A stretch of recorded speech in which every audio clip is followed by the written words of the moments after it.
Hi, welcome back to Finances with Shan. One topic that I've been talking to my peers and friends about for a while now is whether you should use a credit card, a debit card, or cash when it comes to paying for things. I personally have used a credit card since I started working after university in order to pay for all my monthly expenses. And while I think and understand that this is the best option for me, I realize that choosing a payment method is not something that everyone actually stops and considers. Like, for example, I know some friends who, whenever they want to buy something, they just use their default payment method, and this is usually just their debit card or sometimes even cash. And others who use a card linked to a credit facility, which, if not reconned properly monthly, can blur the lines between actual income received and the remaining available credit limit. But choosing the right payment method, depending on who you are and what you are buying, can actually make a difference of upwards of thousands of dollars or rands just by a simple decision that you make every day. So today we're going to look at the different benefits credit and debit cards have to offer, the controversy that surrounds this seemingly mundane decision, and I'll give you some tips and advice on what you should choose in your own personal situation. I am going to make the principles of this information worldwide so that it doesn't matter which country you are in or which currency you are working with. First, let's talk about the drama surrounding the use of credit cards. This stems from a lot of people following Dave Ramsey's financial advice, and they believe that the use of credit cards are evil. There are no upsides to using credit cards, only downsides. And while I'm an advocate to using Dave Ramsey's 7 baby steps to wealth, this is one of the points that I disagree with. Dave's reasoning for this is because it's much easier to spend on a credit card, as psychologically you know that this money is not yours.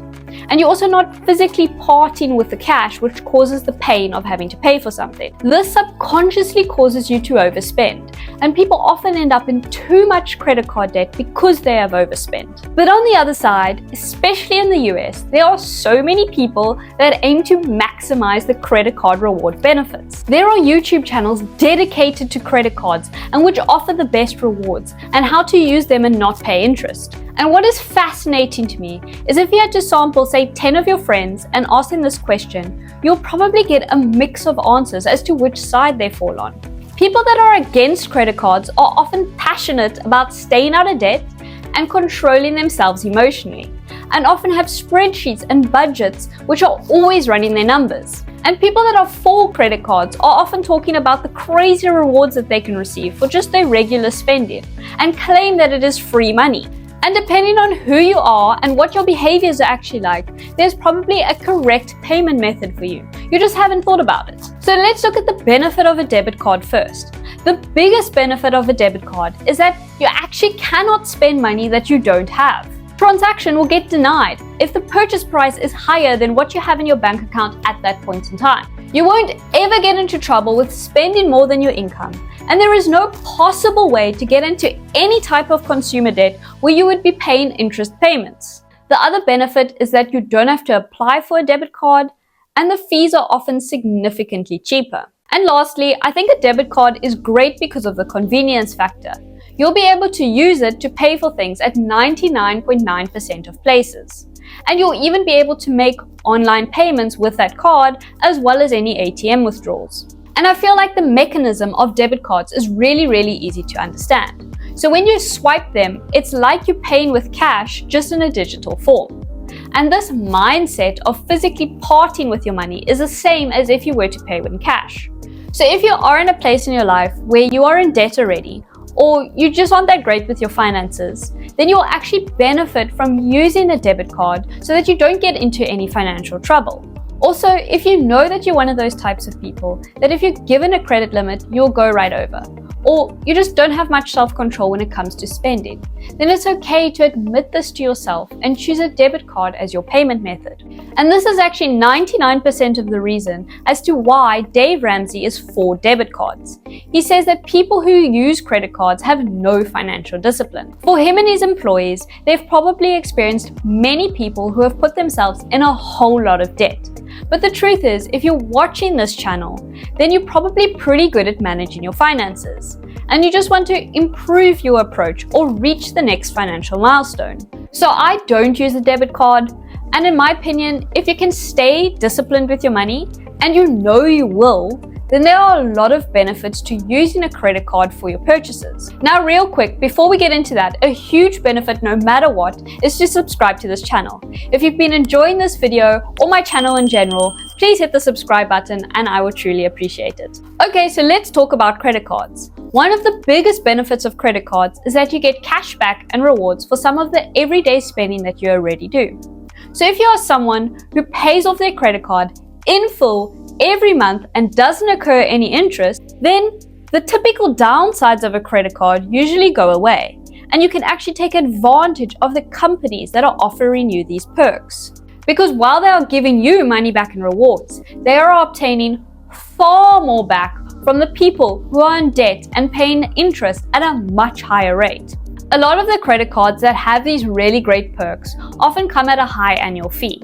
So you need to make sure that you're at least spending enough money so that you're getting rewards back that will break even to at least the annual fee. The credit card companies are banking on the fact that you forget about the fee, or that you just don't use your credit card enough in order to justify that fee. And this is their business model, as these credit card companies are trying to make a profit off of people who aren't paying as much attention. So that the small amount of people who are trying to maximize the credit card rewards, they're taking a big loss in them. So in this way, if we are able to not incur any interest on the credit cards, and we're able to actually make up the annual fee on these cards, then we are able to benefit from them. Now personally, I've never paid any amount of credit card interest in my life. I have no other existing debt, and I have control over my spending. So it would be senseless for me to put my purchases on a debit card. And if you're someone like me who has no debt, doesn't overspend, keeps track of their finances weekly or monthly, then it makes total sense to use a credit card, as on a debit card you aren't going to get those rewards back. Another benefit of having a credit card and paying it off in time is that you develop a credit score in the country you're in. Whether you like it or not, a credit card is an integral part to functioning in society in a financial manner. There are people on the other side that say you never need a credit score. You can just use cash for everything, even to the extent of buying a house or buying a car. And while that may be possible, it's going to be very, very difficult, and even more difficult if you generally have a lower income.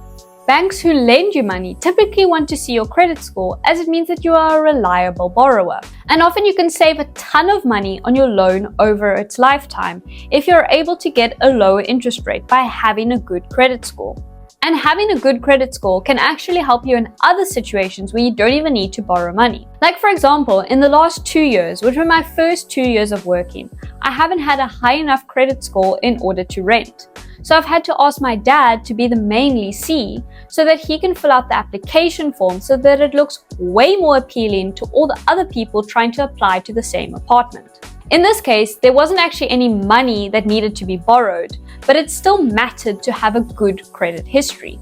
The last major benefit of buying on a credit card is consumer and fraud protection. So if you ever buy something online or buy something in a foreign country and have had a bad experience, you can usually call your credit card company, since they're the intermediary, and in some cases you can even just get your money back without having to contact the vendor that sold you the item directly.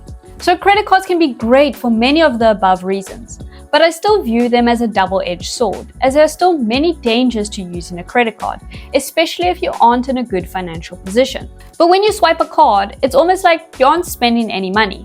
It feels like you're getting something for free, but actually you spend money out of your bank account. I also want to acknowledge the fact that if you do accumulate too much credit card debt, you can put yourself in a position where there is no possible way to financially recover. It could get to the point where the minimum monthly payment is like 10% of your income, and the interest is still continuing to compound on that every single month. People in that situation often have to consolidate their debt, obtain a loan from a family member, declare bankruptcy, or try to negotiate really hard with their lender to get some sort of payoff plan. And that type of debt can feel quite suffocating. In this case, I do believe that Dave Ramsey's intentions are good here, as in a world where any possibility can happen, he just wants to recommend something to everyone that has no chance of putting you in debt. In his view, if you don't get a credit card, you won't get into credit card debt. Now, what's my advice? I think if you want to use a credit card and you understand your own money psychology and behaviors, then you should be able to do the following. Number one, don't spend what you don't have. This is definitely rule number 1 and the primary rule out of all credit cards. Number 2, if you do spend money on a credit card, pay it off in full every week, every 2 weeks, or even every month. I recon my bank account to my budget every month and I pay off the amount I used off my credit card every month. But my budget is tracked weekly and includes everything that I have spent off my credit card. Number 3 ties into number 2. Never run a balance on a credit card ever.